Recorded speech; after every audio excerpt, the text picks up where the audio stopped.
We're gathered here this warm May night, entertain and celebrate the time that is so meaningful, Meadville bicentennial.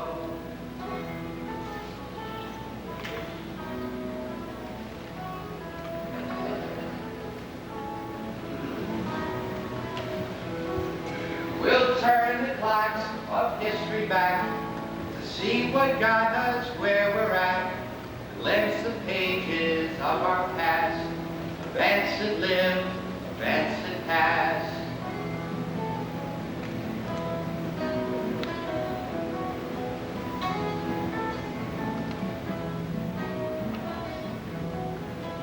Progress comes and progress goes, some good, some bad, nobody knows. The passing years fly swiftly by. We're born, we live, and then we die.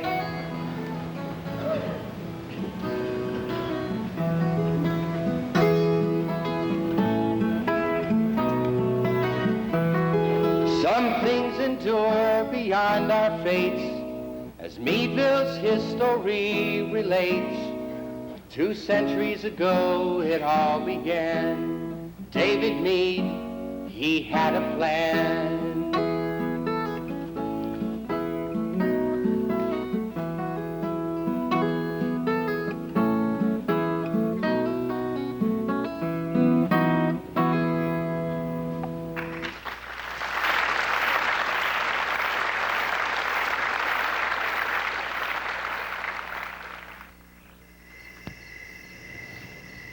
Meadville.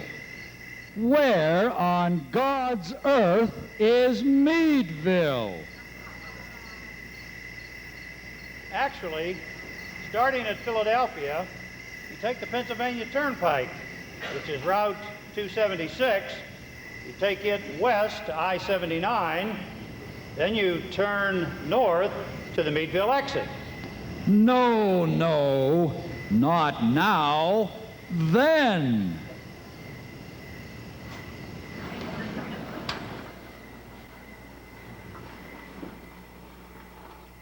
Ambogomala, Kitoyo Malampa, Rameninaho, Soboti Umskiba, Sase.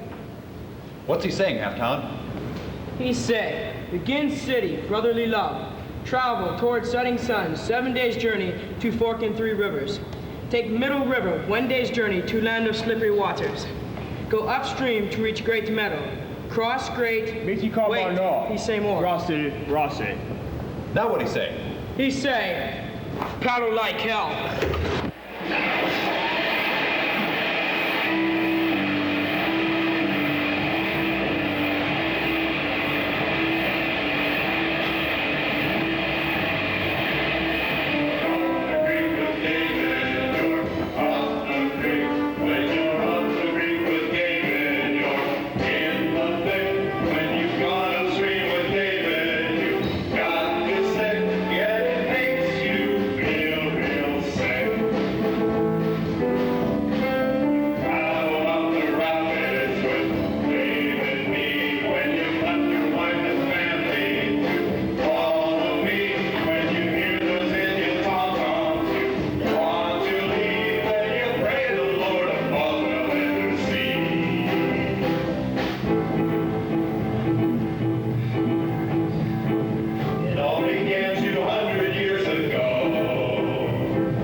Actually, I'd rather be in Philadelphia.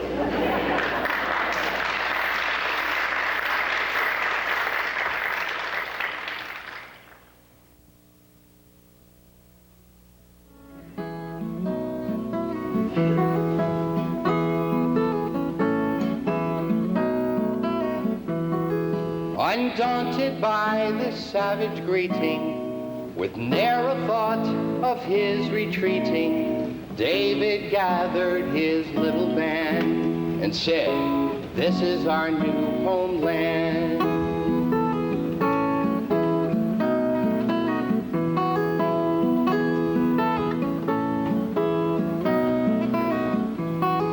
They hewed and barked the trees so tall, and built 4 cabins all quite small. They planted corn and planted wheat. There was no thought now of retreat.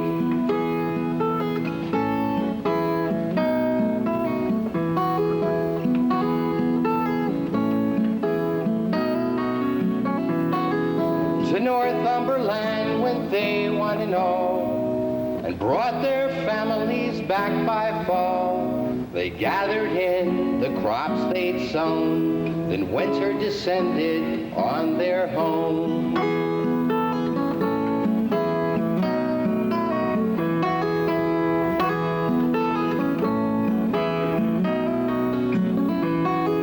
Those winter months were long and bleak, but soon the buds began to peak.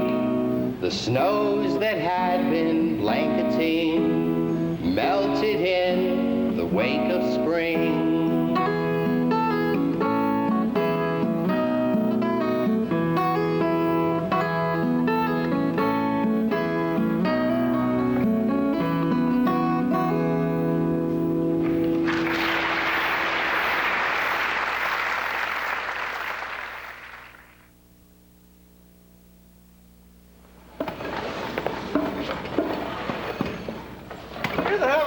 Those Indians from the west.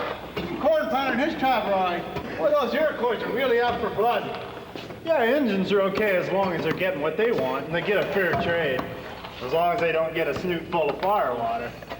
Just let them think they're getting shortchanged and they can get real mean. Hey, I heard they got a couple hunters just west of here. Scalped them real clean. On that trail that Washington took. The one that cuts up north from here to Fort LeBeau and on up to Lake Erie.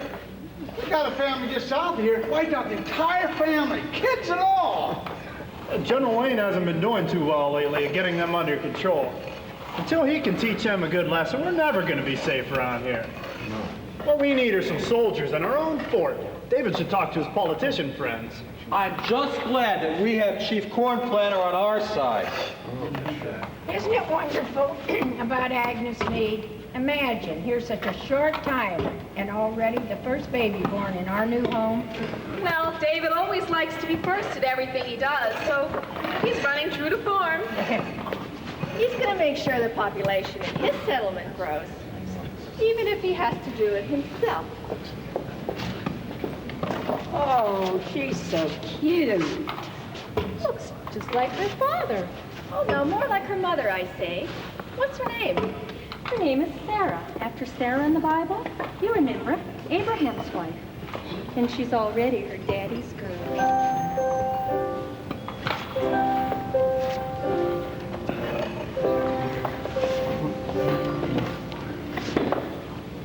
Sarah Meade, Sarah Meade, there you lie helplessly, Sarah Meade, a magic name in memory.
Well, if it isn't our good friend, Chief Corn Planter, and his sons, Halfton and Wire Ears. Hello, Chief. How are things today? Things not good. Many Indians from west drinking much firewater, burning many cabins, killing many whites. What can we do to help? We suggest you build Fort pronto. It's not safe here without fort. Need many soldiers and many guns. Aw, Chief, ain't you making things worse than they are? We have your tribe as our friends, as well as Chief Kennedoda and his 3 sons, Flying Cloud, Standing Stone, and Big Sun. By the way, Chief, how did you get your name? And why do they call you Corn Planter? Me tell many funny jokes as young brave. Some very old, some very bad. Well, how did Wire Ears get his name? He spent a year with 3 tribes in West. They teach him how to get messages out of ground. But why Wire Ears? 3 tribes make good friends. It's called Western Union. What do you hear from Chief Stripeneck and Gayasuta? They say many strange Indians moving about in lands nearby. 2 white men attack on Trail du North. Yes, I heard about them. They were traveling the old trail that General Washington took when he went to Fort LeBoeuf. Then the Indians attacked Van Horn, Will Gregg, and Tom Ray while they planted spring crops. Captured Van Horn and took him to Conneaut Lake. Fortunately, he managed to escape. They shot Will Gregg in the head with his own gun. They took Ray to Detroit. Fortunately, a friend recognized him and bought him free with 2 gallons of whiskey. From there, Ray made his way to Franklin and the fort. We got bushwhacked by Captain Bull and the Delawares down in Penango Creek near Franklin. They got your father, I'm sorry to say, David. He and Captain Bull fought it out to the end, and they died side by side. Things not safe here. Indians from west make blood pact to wipe out your settlement. General Harmon and General St. Clair already wiped out by those tribes. No one stand between them and their vow to destroy settlement. Order everyone to pack up everything they can and be ready to move in 2 hours. We're going to the fort at Franklin until things settle down around here.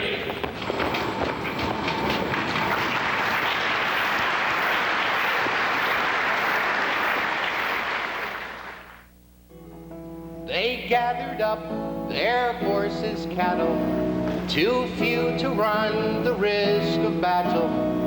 With families they did deport to the east, to Franklin's fort.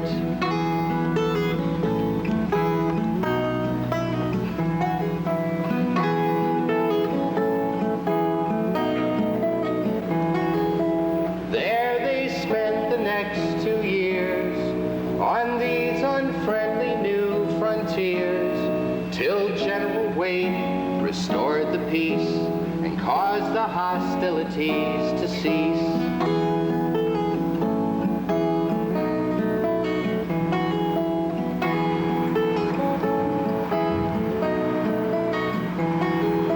With order once again restored, they returned again to plow and board.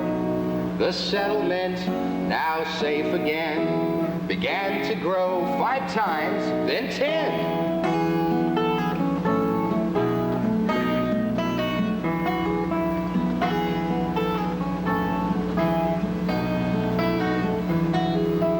Businesses began to prosper. Grain, whiskey, lumber, fur. Land became a valuable commodity, which in turn led to this Dutch Odyssey.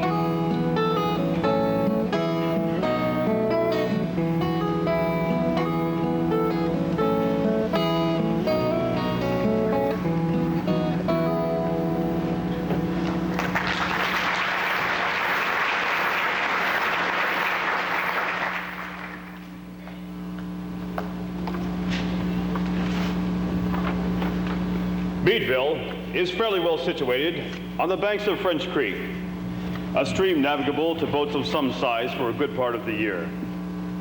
The place has little importance, and the houses are almost all of hewn logs and do not present a very attractive appearance. There being no lime in the region, they are obliged to use a sort of clay for their chimneys, a rather dangerous substitute. They can neither whitewash or plaster the interior of their houses. The inhabitants are Irish and Pennsylvanians, a mixture of good-for-nothings and idlers who live in squalor more wretchedly than I have seen elsewhere in America.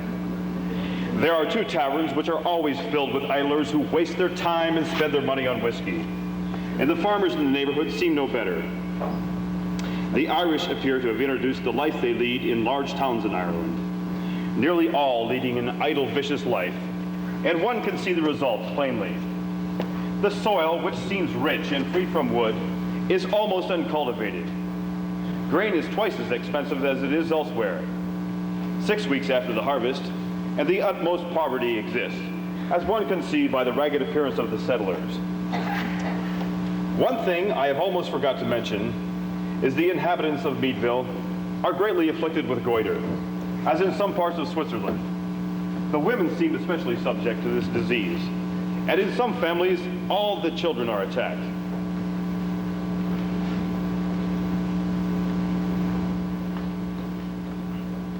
They tell me that in Pittsburgh and along the Monongahela, it is a very common disease, though I had not noticed it at first because people take pains to conceal this deformity. All things taken into consideration, it does not appear to be the ideal place to establish one's business and raise one's family. But since it is so well situated geographically in the Holland Land Company holdings, I shall be obliged to remain, I'm afraid. My regards to those back in our beautiful homeland.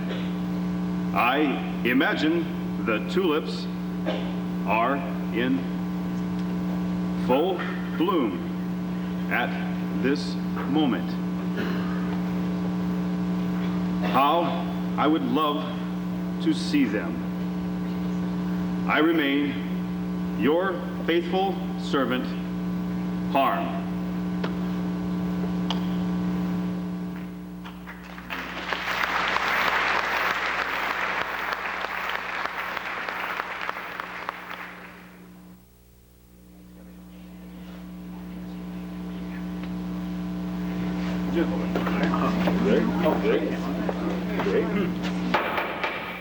The first meeting of Mead Settlement Court and Council will now come to order. Dr. Kennedy, may I ask you to act as prothonotary and enter the date, July 6th, 1800. And I would also kindly ask you to call the roll. The date has been recorded, Your Honor. And now the roll call. Major Roger Alden. Present. John Brooks. Present. Harm Heidi Cooper. Present. Henry Richard. Present. William Dick. Present. And Reverend Stockton. Present. Thank you, Doctor. Now we would ask the Reverend Joseph Stockton to lead us in a word of prayer. Please bow your heads. O Lord, on this occasion of the first official meeting of the governing body of our new settlement, grant us the wisdom to be unencumbered by rules of order, to be guided by common sense, unswerving in our discipline, firm in our decisions, pragmatic about the present, filled with vision for the future, and ever humble in our dependence upon your many blessings. Amen. Thank you, Joseph. Now, to the first order of business, the admission of 2 new attorneys to the bar, namely Mr. Edward Work and Mr. Henry Baldwin. Do I hear a motion? So moved. Second. All those in favor? Aye. All those opposed? None. Good. Passed. Now, the second order of business. Dr. Kennedy concerns the covered toll bridge which you have constructed across French Creek down at Water Street. Granted, Doctor, that the bridge was badly needed, but there have been numerous complaints about the amount of toll you charge. Don't you think $1, a rather exorbitant sum, to extract from our new settlers just to cross a narrow creek? Gentlemen, please let me finish. I sincerely hope your medical fees are not similarly priced. If they were, we would almost assuredly require insurance to meet our medical expenses. But Judge, or I mean Mayor Mead, the maintenance costs are heavy. And the costs to me are so staggering. Gentlemen, if you only realized how I sacrificed. Gentlemen, let him talk. It requires heavy maintenance. And with the spring floods and all, as I said before. Doctor, do you think you could see your way clear to ease the toll by perhaps a third in the interest of encouraging new citizens? Well, agreed. Thank you, Doctor.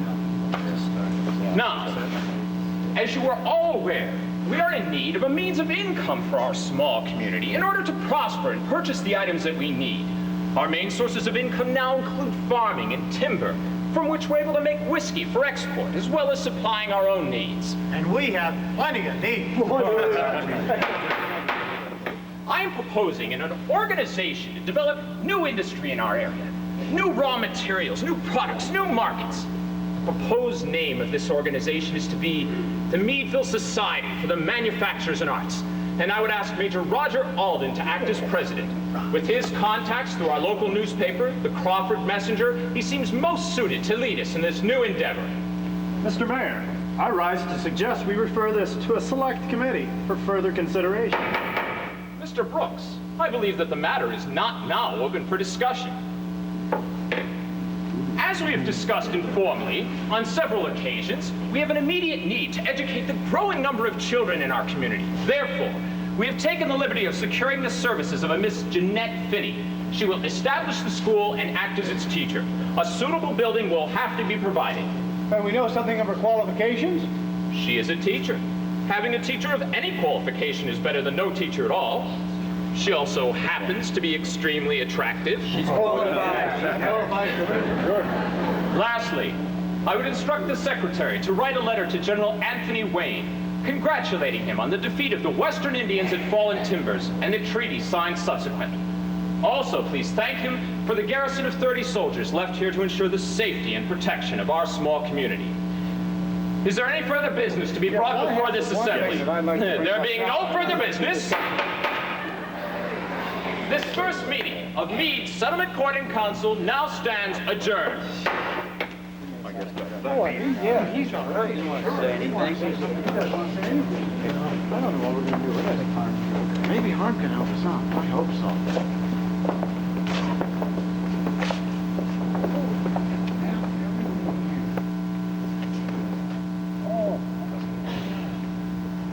Well, Harm, how do you think the first meeting went?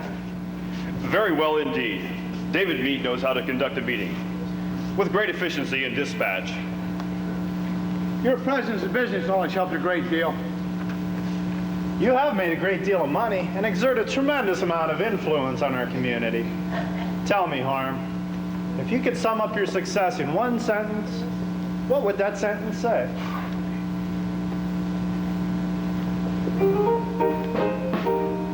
Buy low, sell high. Buy low, sell high. There are certain fundamentals to invest you must apply. They are simple, yet they work. I certify. You must use some common sense. From greed, build a strong defense. If your fortunes you would multiply, you got to buy low, sell high, is the essence of the lessons that investing apply. Got to buy cheap, sell dear, it's quite simple when you really try. You can make much money, need to take a big chance. When you make much money, you will want to dance. You got to buy low, sell high. You got to buy low, sell when things are high. Don't forget the profits to be made in currency exchange. Buying guilders, selling dollars, or in kind. There are many ways to profit from mankind's foolish ways. Just keep one simple phrase in mind. You got to buy low, sell high. Is the essence of the lessons that investing apply. You